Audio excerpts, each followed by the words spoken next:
aujourd'hui, il va vraiment falloir attacher sa ceinture. Bon et bien salut tout le monde, donc aujourd'hui on se retrouve pour une nouvelle vidéo. On va voir ensemble les 10 manèges les plus extrêmes que j'ai pu trouver. Donc on fera une montée en intensité comme à peu près dans chacune de mes vidéos. Donc le premier ce sera un manège extrême, le dernier ce sera totalement fou. Si jamais vous êtes un passionné du domaine, cette vidéo est faite pour vous. Et si jamais vous n'êtes pas passionné, eh bien vous allez voir que on va frissonner ensemble les 10 manèges. C'est parti. Numéro 1, Takabisha. Donc Takabisha, c'est une montagne russe emblématique. Elle se situe au parc Fuji-Q Island, qui se trouve, comme son nom l'indique, au pied du mont Fuji, donc au Japon. Son parcours, il dure 1 minute et 52 secondes. Donc je vais vous le décrire un peu. Ça commence par une chute dans le noir. Ensuite, on enchaîne avec une accélération fulgurante. À ce moment-là, on est à 100 km/h dans un tunnel de 63 mètres. Et en sortant du tunnel, le wagon enchaîne une vrille qui ressemble à une boucle retournée. Il fait un demi-tour, puis grimpe à la verticale sur 43 mètres. Il s'arrête au sommet. Donc ça offre une vue spectaculaire sur le mont Fuji. S'il fait beau, il faut vraiment que le ciel soit dégagé. Et pour finir, on retrouve une chute à 121 degrés. On a vraiment l'impression d'être lâché dans le vide. Donc le manège, il se termine en enchaînant des loopings et des inversions pour finalement retourner en gare. Lors de son ouverture, Takabisha a battu le record du monde de la chute la plus raide, 121 degrés. On est même au-delà des 90. Son expérience est si intense que certains visiteurs, même amateurs de sensations fortes, jurent de ne plus jamais remonter dedans. Numéro 2, The Smiler. The Smiler, c'est une montagne russe en acier. Elle se situe dans la zone X Sector du parc Alton Towers, ça se trouve en Angleterre. Elle détient encore aujourd'hui le record mondial du nombre d'inversions pour un grand 8 avec, tenez-vous bien, 14 inversions. Donc en gros, on a 14 fois la tête en bas. Le manège, il dure 2 minutes et 45 secondes. La longueur du parcours est de 170 mètres et sa vitesse maximale est de 85 km/h. Le parcours du Smiler, il est conçu pour désorienter les passagers. L'attraction est également dotée d'effets visuels et sonores en lien avec le thème du manège qui est centré sur le lavage de cerveau et la manipulation mentale. Et donc le 2 juin 2015, The Smiler a été le théâtre d'un grave accident. Un train transportant des passagers est entré en collision avec un train vide à une vitesse d'environ 32 km/h. Cet accident a entraîné des blessures graves pour 16 passagers, dont 2 jeunes femmes, qui ont même dû être amputées d'une jambe. Et donc, malgré cet incident tragique, il a quand même rouvert en mars 2016, après la mise en place de nouvelles mesures de sécurité renforcées. Numéro 3, Zadra. Alors Zadra, c'est une montagne russe célèbre. Elle se situe à Zator, en Pologne. L'attraction, elle détient le record de la plus haute montagne russe hybride au monde, avec une hauteur de 63 mètres. On l'appelle montagne russe hybride car elle se compose d'une structure en bois avec des rails en acier. Et du coup, grâce à son côté hybride, qui mélange, comme je viens de le dire, le bois et l'acier, Zadra offre à la fois des sensations fortes et un bon confort, avec moins de secousses grâce à un système spécial qui absorbe les vibrations. Et donc le parcours, il comprend 3 inversions et une vitesse maximale de 121 km/h, donc c'est quand même assez rapide. L'attraction, elle est connue pour sa chute à 90 degrés notamment, et ses virages penchés, suivis de bosses qui donnent l'impression de décoller du siège, et le tout dans un décor médiéval. Lors de son ouverture, Zadra a été construite en un temps record, donc son lancement plutôt que prévu a beaucoup surpris les fans de montagnes russes, surtout que Zadra a immédiatement été considéré comme l'une des meilleures attractions au monde. Numéro 4, alors celle-là c'est la pire pour moi honnêtement, X2. X2, c'est une montagne russe révolutionnaire qui se situe en Californie. D'abord, elle a été inaugurée en 2002 sous le nom de X, puis elle a été renommée X2 en 2008 après une rénovation majeure. Cette attraction, c'est la première montagne russe dite de 4e dimension. Les sièges, ils tournent sur eux-mêmes, ça multiplie les sensations inédite. Le parcours, il débute par une montée en marche arrière, suivie d'une chute dans le vide de plus de 60 mètres, où les sièges basculent pour placer les passagers face au sol. Là, c'est vraiment horrible. Là, je ne pourrais pas, je serais en train de mourir. La conception unique, avec des sièges montés sur des ailes latérales, permet des mouvements indépendants, donc personne ne vivra la même expérience. Et donc, malheureusement, le 23 juin 2022, Christopher Holly, un jeune homme de 22 ans, est décédé suite à un traumatisme crânien après avoir été violemment secoué lors d'un tour sur X2. Sa famille, bien sûr, a entrepris une action en justice en soulignant que l'intensité extrême de l'attraction était responsable de sa mort. Et malgré cet incident tragique, X2 est resté ouvert et est toujours considéré comme une attraction emblématique pour les amateurs de sensations fortes. Numéro 5, Ejanaika. Alors on retourne au parc Fuji-Q Island qu'on a vu au début, qui décidément aime collectionner les records extrêmes. Ejanaika, c'est une montagne russe en acier de 4e dimension.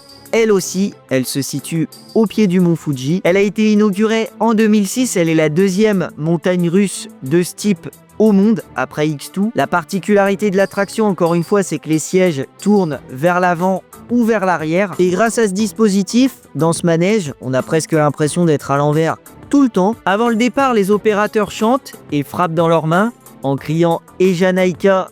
Ejanaika. Ejanaika, c'est une expression japonaise qui peut se traduire par n'est-ce pas merveilleux ou encore pourquoi pas. Et malheureusement, encore une fois, cette année, le 28 février 2025, un employé de maintenance de 29 ans est décédé lors d'une inspection de routine sur Ejanaika alors qu'il inspectait le train à l'arrêt près de la zone d'embarquement. Celui-ci s'est mis en mouvement de façon inattendue et l'a écrasé contre les rails. Et malgré l'intervention rapide des secours, il n'a pas survécu à ses blessures. Donc Ejanaika est actuellement fermé pour une durée indéterminée. Numéro 6, Steel Vengeance, le fameux. Donc Steel Vengeance, c'est une montagne russe hybride comme Zadra. Il se situe à Sandusky, dans l'état de l'Ohio. Cette attraction, elle attire les amateurs de sensations fortes du monde entier. Donc certains fans sont prêts à faire des milliers de kilomètres juste pour le tester. Donc Steel Vengeance est souvent considéré comme le meilleur Grand 8 au monde. Il a été inauguré en mai 2018. Le constructeur a en réalité transformé une ancienne attraction en une version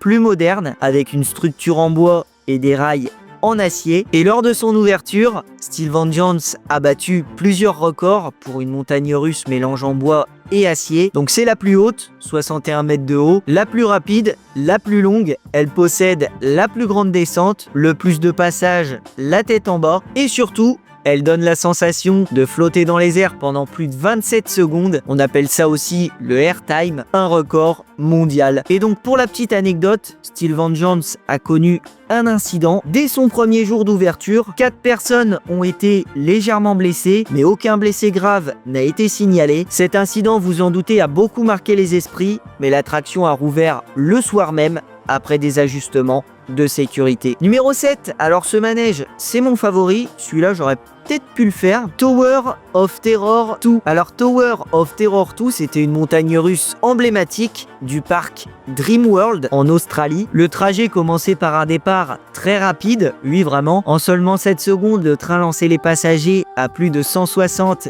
km/h. Ensuite, le train montait tout droit le long d'une grande tour de 115 mètres de haut. En haut de la tour, les passagers ressentaient une sensation de légèreté, un peu comme s'ils flottaient dans les airs. Donc je pense que c'est assez agréable à ce moment-là. Puis le train redescendait en marche arrière jusqu'à la gare. Et en 2010, le départ a été changé. Au lieu de partir vers l'avant, le train partait vers l'arrière, ce qui rendait l'expérience encore plus intense. Et donc malheureusement, le 3 novembre 2019, Tower of Terror 2 a été définitivement fermé après avoir accueilli plus de 8 millions de passagers depuis sa rénovation en 2010. Lors de son ouverture en 1997, cette attraction a marqué l'histoire des montagnes russes en devenant la première au monde à franchir la barre symbolique des 160 km/h, un exploit qui a propulsé l'Australie sur le devant de la scène des parcs d'attractions. Numéro 8, Formula Rossa. Formula Rossa, ça se situe à Ferrari World Abu Dhabi, aux Émirats Arabes Unis. Elle a été inaugurée le 4 novembre 2010, donc c'est la montagne russe la plus rapide du monde, elle existe encore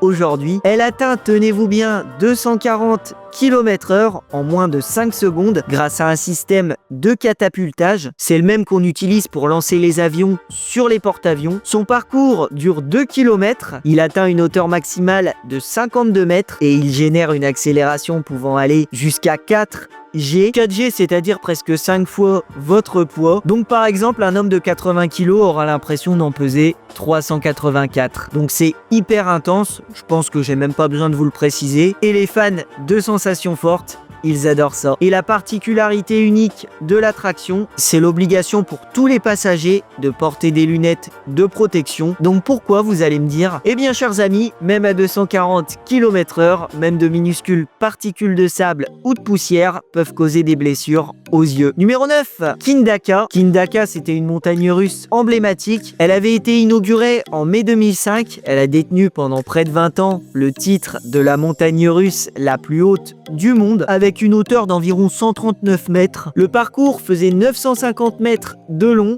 Il commençait par une accélération qui propulsait les passagers de 0 à 206 km/h grâce à un système de catapultage. À son ouverture, Kindaka a surpassé tous les records. Elle est devenue la montagne russe la plus haute et la plus rapide du monde. Alors même si son record de vitesse a été battu en 2010 par Formula Rossa, elle est restée la plus haute, mais cependant elle restait tout le temps fermée en cas de pluie ou de vent en raison de sa vitesse extrême pour ne pas mettre en péril la sécurité des passagers. Certains fans se souviennent encore d'avoir enchaîné Kindaka plusieurs fois d'affilée, parfois même de nuit, pour des sensations encore plus folles. Alors de nuit, ça doit être totalement fou, je valide. Et finalement, après avoir accueilli plus de 12 millions de visiteurs, Kindaka a été définitivement fermé le 10 novembre 2024 et a été démoli le 28 février 2025 pour laisser place à de nouvelles attractions. Et numéro 10, donc le dernier, le pire du pire, si vous avez le vertige, celui-là, il va vous donner des sueurs froides, vraiment j'insiste. Insanity. Insanity The Ride, c'était une attraction à sensation forte. Elle se situait au sommet de la Stratosphere Tower, qui s'appelle désormais The Strat,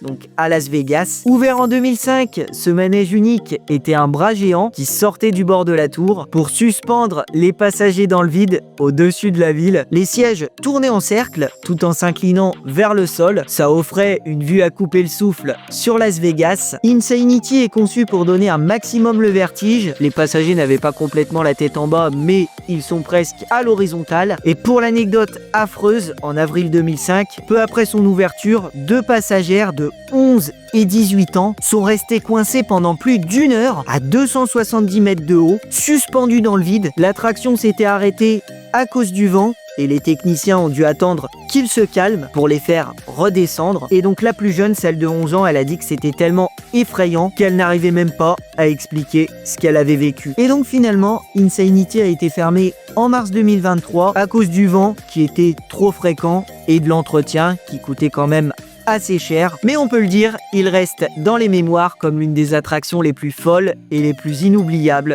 de l'histoire. Donc voilà du coup pour les 10 manèges les plus extrêmes. Enfin bon, si vous êtes un passionné, vous pourrez peut-être m'en citer d'autres que je n'ai pas mis. Donc vous pouvez me dire lequel vous auriez préféré faire. Moi c'est Tower of Terror 2 et celui que j'aurais voulu éviter à tout prix c'est X2. Donc vous pouvez vous abonner, activer la cloche des notifications, ça me fera plaisir. Et je vous dis à bientôt dans de futures vidéos pour de nouvelles anecdotes et de nouvelles découvertes. Salut tout le monde. Mais Léonard de Vinci, c'était pas seulement un peintre. Il a imaginé et il a dessiné des machines très en avance sur son temps. Alors tenez-vous bien, le parachute, l'hélicoptère, le char d'assaut